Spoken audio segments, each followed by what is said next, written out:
O Senhor esteja convosco. Ele está no meio de nós. Proclamação do Evangelho de Jesus Cristo segundo Mateus. Glória a vós, Senhor. Ao saber que João tinha sido preso, Jesus voltou para a Galiléia. Deixou Nazaré e foi morar em Cafarnaum, que fica às margens do mar da Galiléia, no território de Zabulon e Neftali, para se cumprir o que se foi dito pelo profeta Isaías: terra de Zabulon, terra de Neftali, caminho do mar, região do outro lado do rio Jordão, Galiléia dos pagãos. O povo que vivia nas trevas viu uma grande luz, e para os que viviam na região escura da morte, brilhou uma luz. Daí em diante, Jesus começou a pregar dizendo: convertei-vos, porque o reino dos céus está próximo. Quando Jesus andava à beira do mar da Galiléia, viu dois irmãos, Simão, chamado Pedro, e seu irmão André. Estavam lançando a rede ao mar, pois eram pescadores. E Jesus disse a eles: segui-me, e eu farei de vós pescadores de homens. Eles imediatamente deixaram as redes e o seguiram. Caminhando um pouco mais, Jesus viu outros dois irmãos, Tiago, filho de Zebedeu, e seu irmão João. Estavam na barca com seu pai Zebedeu, consertando as redes. Jesus os chamou. Eles imediatamente deixaram a barca e o pai e o seguiram. Jesus andava por toda a Galiléia, ensinando em suas sinagogas, pregando o evangelho do reino e curando todo tipo de doença e enfermidade do povo. Palavra da salvação. Glória a vós, Senhor. Podemos nos acomodar. Retomando o tempo comum, nós estamos vivendo o Evangelho de Mateus e vamos percorrer a vida pública de Jesus. E nós vamos colocar a nossa atenção naquilo que, segundo Mateus, Jesus faz. Jesus, incansavelmente, ele anuncia alguma coisa. Ele anuncia o reino dos céus. Ele anuncia o amor de Deus. Ele anuncia a necessidade da nossa mudança, da nossa conversão. Um encontro com Deus, o encontro com Jesus nas suas andanças provoca, motiva uma mudança de mentalidade. Anunciar o reino, anunciar o amor de Deus significa se encontrar com Ele. E quando nós nos encontramos com Ele, a gente muda o nosso jeito de pensar. Depois, consequentemente, nossas atitudes, nosso comportamento, o nosso modo de nos relacionarmos uns com os outros.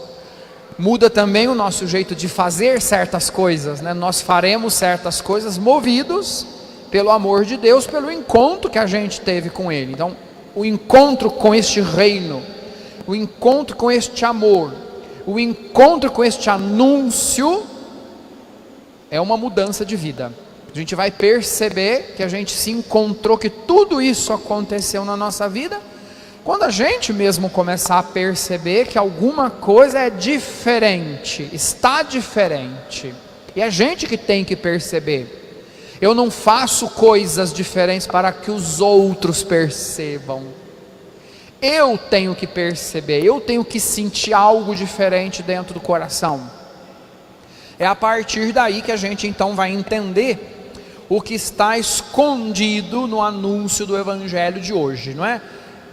Um anúncio forte, um anúncio bom, que indica para nós um Deus que está sempre à nossa procura, um anúncio que está dizendo para a gente que Deus está sempre vindo, e Ele vem nos tomar, Ele vem sempre a partir da nossa disposição nos surpreender, propor coisas novas, coisas diferentes. Tem um Deus que ama cada um de nós de forma pessoal, e Ele nos chama, tem um chamado, uma vocação. E tudo isso acontece hoje, dentro dessa liturgia, e eu quero só lembrar a vocês, se nós lermos a primeira leitura e lermos a primeira parte do Evangelho, Mateus está justamente lembrando que na pessoa de Jesus está se cumprindo aquilo que foi prometido. Deus prometeu uma luz, e nós sabemos quem é essa luz, não é? Que vai tirar as trevas dos piores lugares. Por isso se fala dessa região de Zabulon, de Cafarnaum, as margens do lago de Tiberíade, lugares que eram muito periféricos, não tem nada de bom nesse lugar. É justamente ali que Jesus vai anunciar o verbo, vai anunciar a palavra de Deus. Ele, o verbo, vai anunciar algo que é de Deus. Então já começamos a pensar assim. Quando você pensa, olha, ali não tem nada de mais de bom, não tem mais nada para fazer ali, você não, Deus tem. Não se esqueça disso, Deus tem. Não tem nada que sirva para mim ali, para você não, para Deus sim. E é justamente ali que a gente precisa ser luz, e ali está tudo do avesso. É justamente ali que a gente tem que levar alguma coisa de diferente. A luz tem que chegar justamente onde estão as trevas. Aonde eu acendo a luz? Onde está escuro, é lá que eu preciso ir. Ao invés de fugir, eu também preciso ir a esses lugares, como Jesus fez. Jesus, Ele faz sempre um chamado, né? A liturgia de hoje, a segunda parte do Evangelho, nos lembra desse chamado. Então Deus chama cada um de nós a uma vocação. E o que Ele disse para os apóstolos, os primeiros apóstolos hoje no Evangelho de Mateus, Ele disse para nós, eu tenho que tomar esta palavra em primeira pessoa. Venham atrás de mim e eu farei de vós pescadores de homens. Um lugar bem específico, tem uma vocação e um chamado de Deus, para a gente ficar onde? Atrás dEle. Não na frente dele, não do lado dele, atrás dele, seguindo, fazendo o que ele fez, aprendendo com ele. O primeiro chamado de Deus na nossa vida, Deus nos chama para nos ensinar, depois Ele nos envia para anunciar. Então a gente precisa fazer a experiência de ir atrás dele. Atrás dele a gente nunca vai se perder. Na frente dele a gente pode atrapalhar, a gente pode até estragar. Atrás dele a gente não corre esse risco. A gente vai sempre estar pisando nos mesmos lugares que ele, dizendo o que ele, repetindo só o que ele disse, ensinando só o que ele pediu, mas nada. Eu não posso anunciar a mim mesmo, nem ensinar o que eu penso. A gente ensina e indica só o que Jesus oferece para nós, porque Ele é a salvação, Ele é a segurança, é atrás dEle que a gente precisa ir. E aonde esse chamado acontece? Se nós olharmos aqui o Evangelho, enquanto eles estavam cumprindo as atividades cotidianas deles, não era nenhum momento especial. Enquanto pescavam, eles eram pescadores, enquanto pescavam, Jesus entra, fala, anuncia, chama. E aqui talvez esteja o desafio nosso, porque Jesus continua nos chamando, está chamando a gente agora. Ele já chamou a gente hoje, de novo ao dom da vida, a vocação da vida. Estamos aqui agora, temos vida. Somos vivos, estamos vivos. A vocação à vida, a vocação à alegria, a vocação à felicidade, a vocação a cumprir e fazer bem as nossas coisas. Mas olha, os apóstolos deram uma resposta a esse chamado de Jesus. Em que modo? imediatamente. Deixaram tudo, deixaram as redes, deixaram até o pai. Imediatamente responderam ao chamado de Deus, à vontade de Deus. Hoje, com tanto barulho, com tanta confusão, com tantos apelos, com tanta coisa para fazer, a gente corre o risco de não escutar Deus chamando. Pior ainda, a gente pode até escutar Deus chamar e a gente não ter disposição e não ter vontade e não querer responder imediatamente aquilo que Ele propõe para nós. É o grande risco do nosso tempo. Você pode fazer de tudo, pode soltar até rojão, mas me parece que tem uma certa indiferença. É o tempo que a gente está vivendo. É um desafio anunciar o reino, é um desafio dar testemunho hoje, é um desafio a gente continuar fazendo as nossas coisas para dar testemunho para os outros. Você pode sair aí na praça, gritar para o cabelo, né? Você pode até trazer, mas ficar é uma atitude e uma resposta pessoal de cada um. Você não pode amarrar ninguém. Você não faz nada, você não pode obrigar, né? O reino de Deus não é algo obrigatório. Tem que ser uma disposição interior, tem que ser o desejo de cada um, a vontade de cada um, a resposta pessoal de cada um. Jesus anuncia, muitos aderiram, muitos não aderiram. Multidões o seguiam enquanto ele curava, fazia curas, milagres, multiplicava pão e peixe. Quando ele chegou aqui, quem ficou lá com ele? A mãe e um adolescente. E os outros desapareceram. Hoje Deus está chamando a gente, né, a essa persistência, a essa insistência, a essa constância, a essa perseverança. Olha, perseveremos nós. É o exemplo, é o testemunho que a gente tem que dar para quem não vive conosco. Sejamos perseverantes, nós. Não importa se somos muitos ou poucos, que sejamos bons. Isso é o importante agora. Se a gente ficar olhando para a quantidade, a gente esquece da qualidade da nossa fé. É o testemunho que a gente tem que oferecer em todos os lugares. Imediatamente, Jesus chama, imediatamente eles respondem. E aqui o que eles fazem, né? Acompanham Jesus, seguem Jesus, estão com Ele, e Jesus então começa a percorrer toda a Galileia. Nós vamos perceber que Jesus tem uma inquietação, Ele está sempre se movimentando, sempre levando alguma coisa para alguém. As pessoas até querem que Ele fique em determinados momentos, em determinados locais. Jesus está sempre dizendo, não, eu tenho que anunciar àqueles que ainda não ouviram. Então nós também não podemos desistir jamais de fazer a nossa parte, de jamais desistir de continuar dando o nosso testemunho.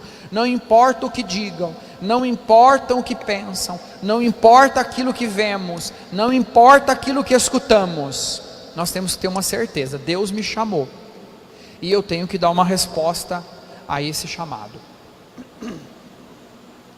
Enquanto Jesus anuncia, acontecem curas e milagres, e a gente precisa entender muito claramente aqui depois, ao longo do Evangelho de Mateus, que não pode haver uma inversão de valores. Primeiro Jesus anuncia, depois acontecem as curas.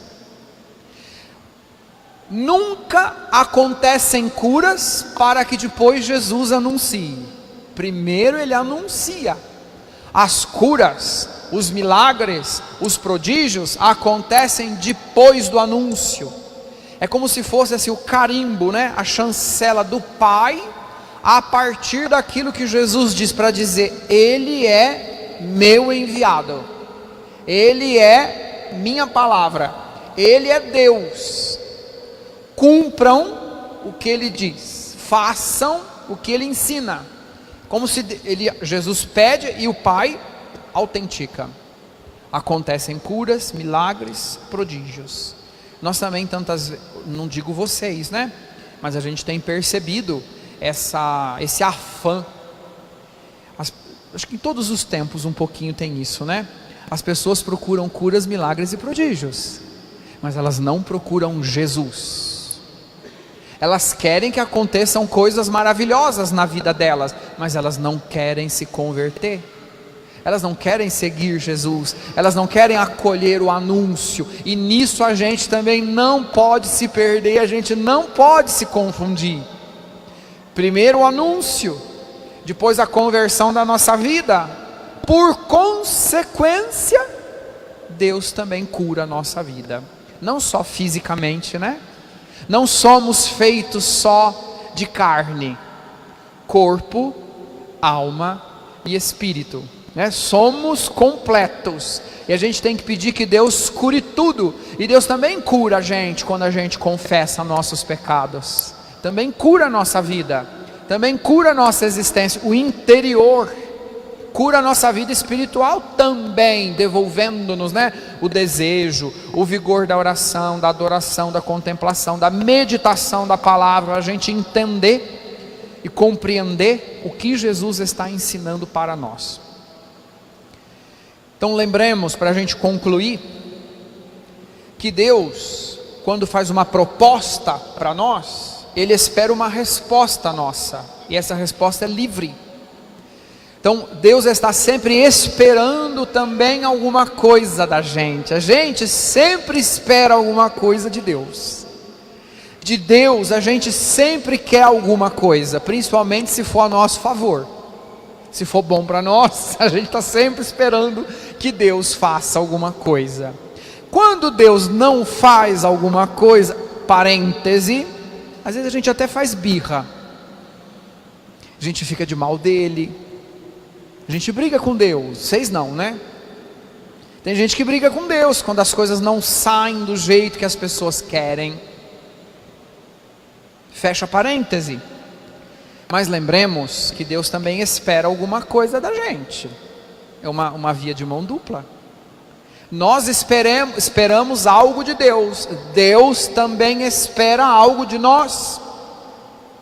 Você também está disposto a dar a sua resposta às esperas de Deus? Deus está esperando alguma coisa da tua vida, da tua parte. Nada extraordinário, nada que você não seja capaz de fazer, nada que esteja além das tuas capacidades, nada. Está esperando o teu coração, tuas boas intenções, tuas iniciativas.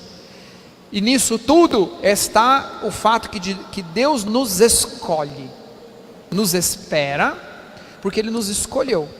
Nós estamos aqui porque Deus escolheu a cada um de nós, Ele escolheu esse momento para nós. Se a gente pensa assim, a perspectiva das coisas mudam, né? Eu estou aqui porque Deus me escolheu para esse momento, e eu não posso perder essa oportunidade de me converter. Convertei-vos, mudai o vosso modo de pensar, vossas atitudes, vossas ações. É uma escolha. Deus escolheu a cada um de nós aqui para dizer isso para nós. Para quem não veio? Não sei. Mas nós fomos escolhidos para acolher esse anúncio aqui.